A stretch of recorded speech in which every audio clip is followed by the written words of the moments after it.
আসসালামু আলাইকুম। নরসিংদী মাদ্রাসায় কি ঘটেছে? আবাসিক মাদ্রাসাগুলোতে মেয়েরা কতটা সুরক্ষিত? আসুন জেনে নিই।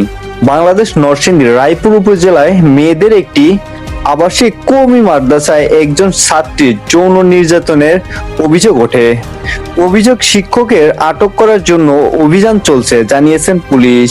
তবে গত কয়েক মাসে জরিপে জানা যায় দেশের বিভিন্ন জায়গায় আবাসিক মাদ্রাসায় প্রায় একই ধরনের বেশ কয়েকটি যৌন নির্যাতনের ঘটনা ঘটেছে।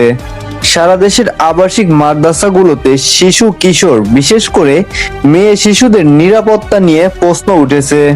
আবাসিক মাদ্রাসায় থাকা মেয়েদের যথাযথ নিরাপত্তা নিশ্চিত কিভাবে করা হচ্ছে এবং কারা এগুলো দেখভাল করছে, আবার এ ধরনের মাদ্রাসা দেশে কতগুলো আছে সেগুলো নিয়ে পূর্ণাঙ্গ তথ্য খুব একটা পাওয়া যায় না।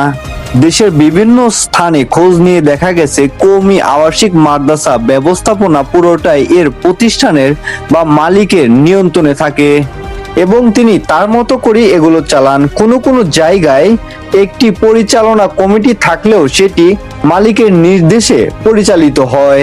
আবার মাদ্রাসা বোর্ড থেকে তদারকির কথা থাকলেও বড় আকারের সুপারিশ মাদ্রাসা ছাড়া অন্য কোনো কওমি মাদ্রাসায় সেগুলো ছোট ছোট বাচ্চাদের হিজবুর শিক্ষা দান করে, সেগুলোতে তদারকির কিছুই নেই।